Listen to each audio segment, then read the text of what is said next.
नमस्कार दोस्तों, स्वागत है आपका स्टडी फॉर सिविल सर्विसेज में। वीडियो को पूरा देखिए। कोई भी आपका फीडबैक है, कोई सजेशन है, तुरंत वीडियो में कमेंट करके जरूर बताइए। अच्छा लगे तो वीडियो लाइक जरूर कर लीजिए और ऐसे वीडियो लगातार फ्री में पाने के लिए चैनल को तुरंत सब्सक्राइब कर लीजिए और बेल आइकन को जरूर टैप कर लीजिए ताकि आगे भी सारे वीडियो आपको मिलते रहे। यूट्यूब में फॉलो करते हैं तो प्लीज ये वाला फ्री टेलीग्राम चैनल जरूर ज्वाइन कर लीजिएगा। सारे नोटिफिकेशन, सारे अपडेट यहीं पे आते हैं, ध्यान रखिएगा। स्टडी फॉर सिविल सर्विसेज का कोई भी पेड ग्रुप अगर आपको ज्वाइन करना है तो सिर्फ 856480560609797523864455 यही नंबर है हमारे, सिर्फ जहां पे कॉल या व्हाट्सएप कर सकते हैं। इंस्टाग्राम पे हमारा पेज जरूर फॉलो कर लीजिएगा, स्टडी फॉर सिविल .सर्विसेज है। ट्विटर पे हमको जरूर फॉलो कर लीजिएगा, @study for civil। आज के इस वीडियो में हम जीएस पेपर 1 से रिलेटेड एंशिएंट इंडियन हिस्ट्री का टॉपिक डिस्कस करेंगे। हम देखेंगे कि गुप्त काल या गुप्ता एज को क्यों भारत का स्वर्ण युग या गोल्डन एज ऑफ इंडिया कहा जाता था, इस काल में कौन कौन से सेक्टर्स में क्या क्या डेवलपमेंट हुए थे और साथ ही साथ किस तरीके से धीरे धीरे गुप्त काल का डिक्लाइन होना शुरू हो गया, गुप्त एम्पायर का डिक्लाइन होना शुरू हो गया, इसको भी समझेंगे। तो चलिए आगे बढ़ते हैं और क्वेश्चन के फॉर्म में पूरे टॉपिक को कवर करते हैं। हमारा क्वेश्चन कह रहा है explain why Gupta age is considered as the golden age of India. बताएं कि गुप्त काल को भारत का स्वर्ण युग क्यों माना जाता है। हम आंसर की शुरुआत करेंगे ये बताते हुए कि गुप्ता एज या गुप्त काल की शुरुआत हुई थी 319 एडी में, 319 ईस्वी में बाय चंद्रगुप्त फर्स्ट। उसके बाद उनके पुत्र आते हैं समुद्रगुप्त, और समुद्रगुप्त के पुत्र थे चंद्रगुप्त टू, जिन्हें विक्रमादित्य के नाम से भी जाना जाता था। उनका शासनकाल था 375 ईस्वी से 415 ईस्वी तक, और इन्हीं के एक टाइम पीरियड को गोल्डन एज ऑफ इंडिया या भारत का स्वर्ण युग कहा जाता है। गुप्त काल में बहुत सारे सेक्टर्स में बहुत सारे डेवलपमेंट देखने को मिले थे, चाहे वो धर्म का सेक्टर हो, चाहे साइंस हो, लिटरेचर हो, आर्ट हो, हर फील्ड में डेवलपमेंट देखने को मिला था। पॉलिटिकल फील्ड में भी, इकोनॉमिक फील्ड में भी, कल्चरल फील्ड में भी, सोशल प्रोग्रेस भी हुई थी, समाज का विकास भी हुआ था। और धीरे धीरे इसी तरीके से हर फील्ड में जब विकास होता गया तो उसी के साथ भारत के स्वर्ण युग की शुरुआत भी हो गई। फिर पॉलिटिकल कंडीशन क्या थी गुप्त काल के दौरान, अब हम इसे समझेंगे। तो पॉलिटिकल कंडीशन में सबसे पहले India was politically unified with extensive empire. जो गुप्ता एम्पायर था वो बहुत व्यापक तौर पे उसका साम्राज्य फैला हुआ था और पूरा साम्राज्य राजनीतिक रूप से एकीकृत था, पॉलिटिकली यूनिफाइड था। लेकिन इसमें क्षेत्रीय अधिकारियों के उभरने के साथ ही विकेंद्रीकरण भी सामने आया था। तो एम्पायर तो एक्सटेंसिव था, पूरा फैला हुआ था, पूरा एक एक्सटेंसिव इनका एम्पायर था, लेकिन इसमें डिसेंट्रलाइज नेचर था इनके अथॉरिटी का। इनके जो अथॉरिटीज़ थी जो कि रूल्स अप्लाई करती थी या देख रेख करती थी, वो एक कोई अथॉरिटी नहीं थी। जैसे रीजनल सिस्टम होता है, रीजनल अथॉरिटी का सिस्टम भी था। उसके बाद दूसरा पॉइंट है कि इनके फॉरेन नेशंस के साथ, अपने पड़ोसी देशों के साथ काफ़ी अच्छे संबंध थे। चाइनीज़ ट्रैवलर फाहियान आया था इंडिया में चंद्रगुप्त टू विक्रमादित्य के टाइम पर। ये पॉइंट भी याद रखना है, ये प्रीलिम्स के पर्सपेक्टिव से इंपॉर्टेंट है कि चाइनीज़ ट्रैवलर फाहियान आया था चंद्रगुप्त टू विक्रमादित्य के टाइम पीरियड के दौरान इंडिया। फिर हम देखते हैं गुप्त काल के समय धर्म कैसा था, सोसाइटी कैसी थी। तो गुप्त काल के समय हिंदू धर्म काफ़ी व्यापक तौर पे फैल रहा था, हिंदू धर्म में विकास हो रहा था।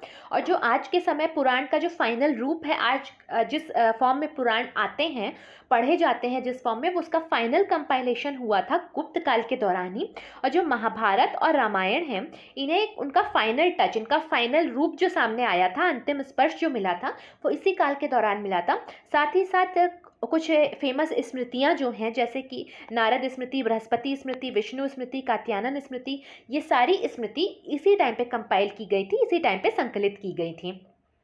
उसके बाद इनका जो गुप्त रूलर्स थे, इनका मेन धर्म था वो वैष्णव धर्म या शाव धर्म था। कुछ गुप्ता रूलर वैष्णव धर्म को ज़्यादा मानते थे, कुछ शाव को, लेकिन उसके बावजूद इन्होंने बुद्धिज़्म और जैनिज़्म को ऐसे ही रहने दिया, उसके साथ छेड़छाड़ नहीं की। तो साथ ही साथ इनका मेन धर्म इन शासकों का वैष्णववाद या शैववाद था, लेकिन इस टाइम पे बुद्धिज़्म और जैनिज़्म भी फ्लरिश कर रहे थे, उनमें भी कोई खासा डिक्लाइन नहीं हुआ था। उसको भी इन्होंने पेट्रोनाइज किया। बुद्धिज़्म से रिलेटेड इन्होंने मंदिर भी बनवाए, तो इन्होंने उसको भी पेट्रोनाइज किया। ये दोनों धर्म भी अपनी अच्छी स्थिति में थे। फिर इसी समय पे शक्ति सेक्ट उभर करके आया, जो शक्ति संप्रदाय है जिसमें शक्ति पीठें होती हैं वो उभर के आनी शुरू हुई, और ऑकल्ट प्रैक्टिसेस यानी तांत्रिक प्रैक्टिसेस जो होती हैं, मनोगत प्रथाएं जो होती हैं, ये भी सामने आने लगी, और सैक्रिफाइस यानी बलिदान की जगह भक्ति ने ले ली। षट दर्शन को उनका फाइनल फॉर्म मिला गुप्ता पीरियड में। अभी आगे आने वाले लेक्चर्स में हम षट दर्शन को डिस्कस करेंगे, इंडियन फिलोसफीज को डिस्कस करेंगे, तो हम देखेंगे षट दर्शन क्या क्या है। तो उसी का फाइनल कंपाइलेशन इसी पीरियड के दौरान हुआ था। फिर ये भी माना जाता है जो चेस का गेम है चतुरंग के रूप में गुप्त पीरियड में ही वो एमर्ज हुआ था। ओरिजिन इसका गुप्त काल के दौरान माना जाता है, उस टाइम पे से चतुरंग कहा जाता था। आर्ट, लिटरेचर और साइंस की फील्ड में गुप्ता पीरियड में क्या क्या डेवलपमेंट हुए हम ये डिस्कस करें, उससे पहले मैं आपको बताना चाहती हूँ स्टडी फॉर सिविल सर्विसेज के पेड ग्रुप्स स्टार्ट हो चुके हैं यूपीपीएससी प्रीलिम्स और मेंस 2022 के लिए। आप नीचे दिए गए नंबर पे कॉल करके इन पेड ग्रुप्स के बारे में जानकारी ले सकते हैं, इन्हें ज्वाइन कर सकते हैं। यहाँ पे आपको 1-to-1 गाइडेंस के साथ फुल स्टडी मटेरियल दिया जाएगा, मेंस आंसर राइटिंग प्रैक्टिस भी करवाई जाएगी, आपके आंसर्स को रिव्यू भी किया जाएगा, आपको 1-to-1 डिस्कशन के थ्रू आपकी क्योरीज को सॉल्व भी किया जाएगा, तो आपकी प्रिपरेशन बहुत स्ट्रांग हो जाएगी। ग्रुप्स को ज़रूर ज्वाइन करिएगा। अब चलिए आगे बढ़ते हैं। तो अब हम देखते हैं कि आर्ट और लिटरेचर और साइंस की फील्ड में क्या क्या डेवलपमेंट हुए। तो आर्ट की फील्ड में हम देखें तो गुप्त शासकों ने नगर शैली के कई मंदिरों को बनवाया था, उनका बहुत ज़्यादा डेवलपमेंट किया था। तो उसमें से एक एग्जाम्पल है देवगढ़ का दशावतार मंदिर, नचना कुठार जो एमपी का पार्वती मंदिर है वो, और ये सारे मंदिर नगर स्टाइल के मंदिर थे। जैसे कि हमने पहले की वीडियोस में देखा है कि जो नॉर्थ इंडिया में मंदिर बनते थे उन्हें नगर स्टाइल के मंदिर कहा जाता था, और जो साउथ इंडिया में बनते थे उन्हें द्रविड़ स्टाइल के मंदिर कहा जाता था। इनके हम फीचर्स भी डिस्कस कर चुके हैं। तो गुप्त काल के जो मंदिर थे वो नगर स्टाइल के मंदिर थे। और आप नगर स्टाइल के मंदिर की कौन सी 5 प्रमुख विशेषताएं थी नीचे कमेंट सेक्शन में मेंशन कीजिएगा। फिर उसके बाद हम देखते हैं, जैसे हमने देखा कि वैष्णविज्म और शैविज्म के अलावा इन्होंने बुद्धिज्म और जैनिज्म को भी पेट्रोनाइज किया था। वो दोनों रिलीजन्स भी इस टाइम पे अपने अच्छे रूप में थे, तो इन्होंने पेट्रोनाइज किए थे कुछ बुद्धिस्ट टेम्पल्स भी, जैसे सारनाथ का धामेक स्तूप इसी काल का बनाया हुआ एक मंदिर है। और साथ ही साथ इस काल के जो विष्णु और कृष्ण की मूर्तियां पाई गई वो बहुत ही मैग्निफिशिएंट, बहुत ही खूबसूरत मूर्तियां हैं। मूर्ति कला में भी काफ़ी डेवलपमेंट देखने को मिला था। इसमें लिटरेचर की, साहित्य की बात करें तो कोई फाइनेस्ट ऑफ द जो पोएट्स थे वो इसी पीरियड के दौरान थे। इसे पोएट्स का भी गोल्डन एज कहा जाता है। जैसे सबसे फेमस पोएट कालिदास जी जो थे वो इसी काल के दौरान थे, जिन्हें शेक्सपियर ऑफ इंडिया के नाम से भी जाना जाता है। उनके कुछ वर्क्स हैं इसी टाइम पीरियड के, उनके कुछ वर्क्स हैं वो हैं मालविका अग्निमित्रम, मुद्रा राक्षस, कामासूत्रा, अमरकोश एक्सेट्रा। ये पीरियड अगर साइंटिस्ट के लिए देखें तो आर्यभट्ट जैसे साइंटिस्ट जो बहुत बड़े मैथमेटिशियन और एस्ट्रोलॉजर थे, साथ ही साथ भास्कर वन जो एक एस्ट्रोनॉमर थे यानी कि खगोल शास्त्री, और वराह मिहिर जो ज्योतिष थे, धन्वंतरी चिकित्सक, ये सारे के सारे जो फेमस साइंटिस्ट थे, साइंस की फील्ड को बिलोंग करने वाले लोग थे एंशिएंट हिस्ट्री के, वो इसी टाइम पीरियड को बिलोंग करते थे। फिर हम देखेंगे कि धीरे धीरे गुप्त काल का या गुप्ता एम्पायर का डिक्लाइन होना क्यों शुरू हो गया। तो सबसे अच्छा गुप्त काल जो चलता चला आ रहा था गुप्ता एम्पायर वो था स्कंदगुप्त के टाइम तक। पर स्कंदगुप्त के टाइम के बाद जो फिर लेटर गुप्ता रूलर्स आते हैं वो उतने ज़्यादा स्ट्रांग नहीं थे।